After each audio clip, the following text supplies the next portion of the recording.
Thank you, Michael. Folks, it's a pleasure to see you, foreign ministers, excellencies, Secretary General Barnett, Carla, and my co-chair, Foreign Minister Courtenay, Eamon.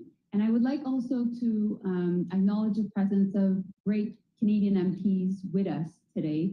Mark Holland, Patricia Latanzio, Shafkat Ali, Emmanuel Dubourg, Ariel Kayabaga, and Angelo Iacono. So what a pleasure to open the second meeting of the Canada-CARICOM Foreign Ministers Group. This gathering gives us a unique platform to discuss critical foreign policy, economic and security issues, and it allows us to do so among friends. Today, we will strengthen the Canada-CARICOM partnership, which is built on a deep foundation of rich cultural and people-to-people ties. Given events in the world today, this meeting is not only timely, but it is essential. Ces liens qui nous unissent restent forts malgré les changements géopolitiques importants. Important geopolitical considerations have changed. There's the tragedy of war in the Ukraine, as well as the humanitarian crisis resulting therefrom. And expanded cooperation with the Caribbean is a priority for Canada. Bilaterally and multilaterally, we want to deepen our engagement. Last year, together, we launched the annual Canada-CARICOM Foreign Ministers Group. And in 2 weeks' time, my colleague and a good friend of mine, Minister Ng, who's our Minister of Trade, will lead a Canada-Caribbean trade mission in your region. Dans les mois à venir, le Premier ministre Trudeau lui-même accueillera également Justin Trudeau, our Prime Minister, will agree to the first Canada-CARICOM summit here in Canada shortly. These are strong signs that our partnership is gaining momentum. We're moving forward together to tackle the most important challenge of our time. That, of course, includes COVID-19. Indeed, the pandemic proved to us that we are stronger together, and Canada is committed to being a partner with you in this fight. COVID-19 pushed our healthcare systems to the limit, and it stalled our economy and brought tourism to a standstill. Today, Canada has committed more than $2.7 billion to support the global response to the pandemic, and Canada has shared more than 800,000 vaccine doses with our Caribbean partners, bilaterally or through COVAX.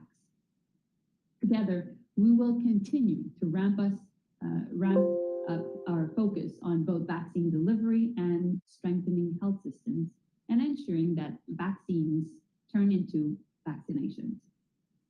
As a former tourism minister myself, I recognize the critical importance of the tourism sector for your economies. And I'm happy to share that as of today, April 1st, Canada is lifting the pre-entry testing requirements for travelers to Canada, and that will definitely help travel. I know that especially after a long winter, Canadians are eager to get to the sun and to experience the beauty and rich cultures of the Caribbean. Canada and CARICOM must also join forces to take concrete actions to mitigate, adapt, and tackle the existential threat of the climate crisis. We'll continue to support the Caribbean in addressing the impact of climate change, including disaster risk reduction. We'll also improve access to climate financing, including private sector investments. And at this year's G7 summit, Canada committed to $5.3 billion in climate financing, which will include providing nature-based solutions to challenge. Standpoint, we are looking to better integrate our economies, both bilaterally and regionally, to build a stronger, greener, and more inclusive future. Canadian companies are interested in several priority sectors in the CARICOM region, including green infrastructure, renewable energy, agriculture, and education.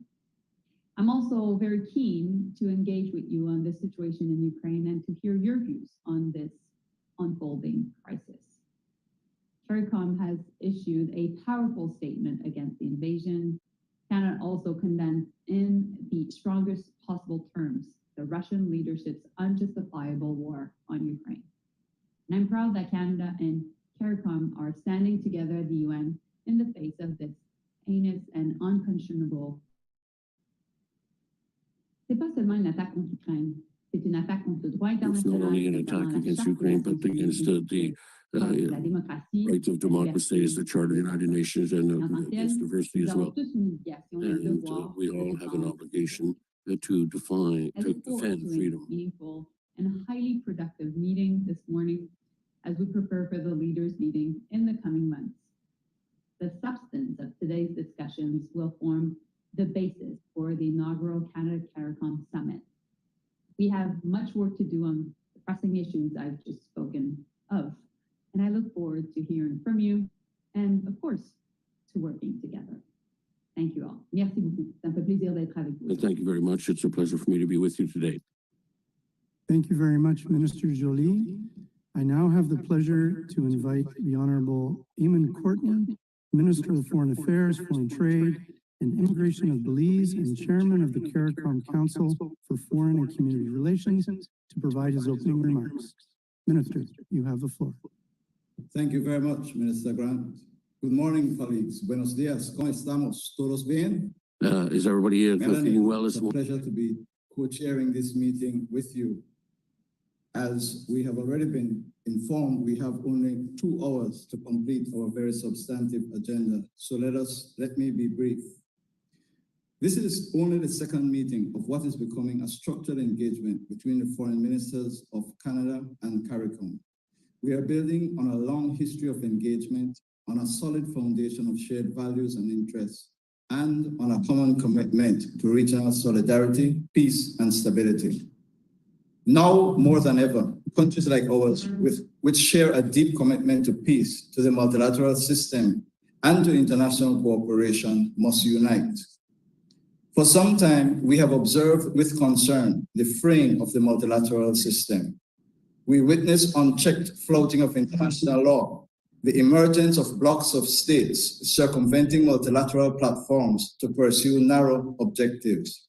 And we have experienced the failure of international cooperation to protect the global commons, or even more basically, to deliver COVID-19 vaccines during the pandemic.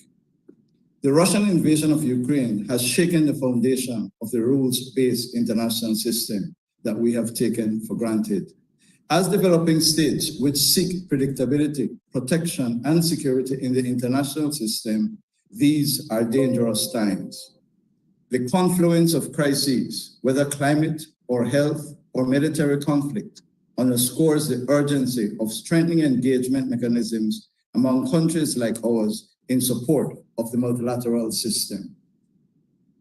The demands of the times and the threats and risks we face cannot be adequately responded to by ad hoc mechanisms or alliances of convenience which are devoid of solid commitment and which produce no tangible or permanent results. Ministers, the tenuous recovery from the pandemic is at grave risk. Already, IFIs have signaled downward projections of economic growth for our region. Vaccine coverage is below target in some CARICOM member states. Rising inflation threatens to push more people into poverty, and food insecurity has the potential to lead to social unrest. A prolonged war in Ukraine will exacerbate these conditions, leading to further disruption in the global supply chains and inflation. These are our primary concerns. These issues affect the daily lives of our citizens. These issues threaten to erode the international development commitments to which we are all bound. We are already have a shared understanding of the scale and nature of the challenges we face. We already have agreement on the shape of solutions to these challenges. Agenda 2030 serves as a blueprint for post-COVID-19 recovery, and the Paris Agreement and the Glasgow Compact elaborate the global responses to climate change. What the world needs now is action. Action and results on the commitments we have already made will have a reaffirming effect on the multilateral system. Action and results on the issues that matter to the citizens of the world will restore faith in the multilateral system, which is now under unprecedented strain. I challenge us to focus our discussions less on diagnosis and more on prognosis, the solutions we anticipate, and more importantly, how we implement them and by when. The most important outcome of this meeting should be an agreement on a mechanism that will advance our relationship in investment, trade, development, and functional cooperation and facilitate our political dialogue.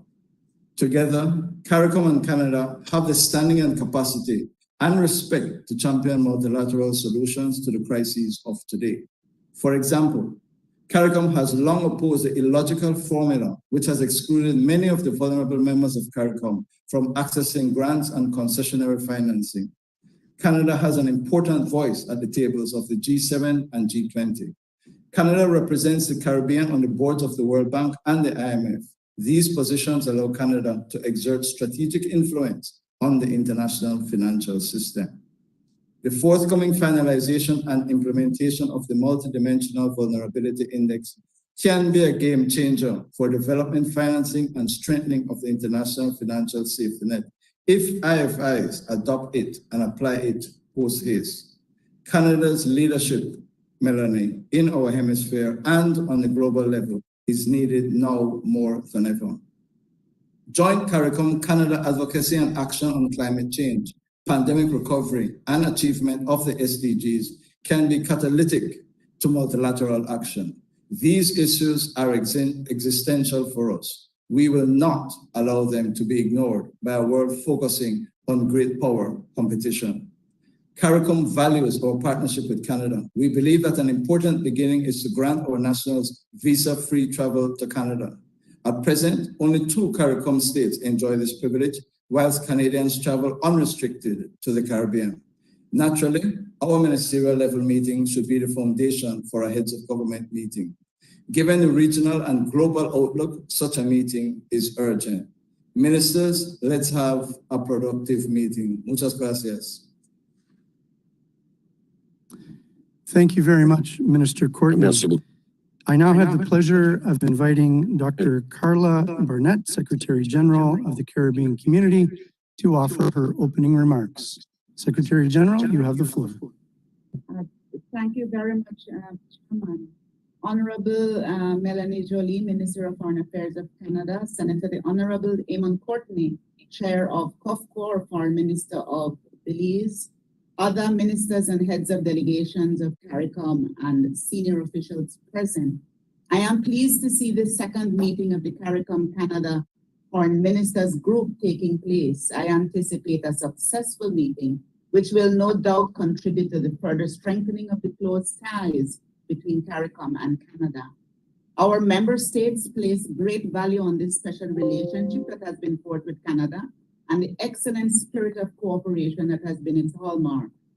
Discussions this morning will allow us to explore avenues where we can enhance cooperation even further. Co-chairs, honorable ministers, the world is contending with instability and uncertainty of war, climate change, and a pandemic. It is particularly challenging for small islands and low-lying coastal states such as CARICOM member states. It is therefore appropriate that these crises frame our discussions today around multilateral cooperation and building a resilient and sustainable economic recovery. The inaugural meeting underscored the need to take meaningful action to fight the COVID pandemic and reiterated the importance of collective action against climate change. These areas continue to be of utmost priority for CARICOM. Climate change remains the single biggest threat to sustainable development in the region. The Intergovernmental Panel on Climate Change reports have been clear that an increase in global warming of 1.5 degrees above pre-industrial levels will see widespread and irreparable consequences for cities. It is the expectation that the focused dialogue today will result in the adoption of clear and concrete strategies that can only further enhance an already mutually beneficial partnership. I thank the Government of Canada for the excellent arrangements for this meeting. I also acknowledge the effective collaboration process among the senior officials of CARICOM member states and the Secretariat, along with the senior foreign officials of Canada, which has helped to bring ministers together today. We anticipate that this collaboration will continue to grow in the same collegial atmosphere as we seek to implement agreements arising out of the discussions. I do look forward to a very productive session. Thank you very much. Thank you very much, Secretary General, for those welcoming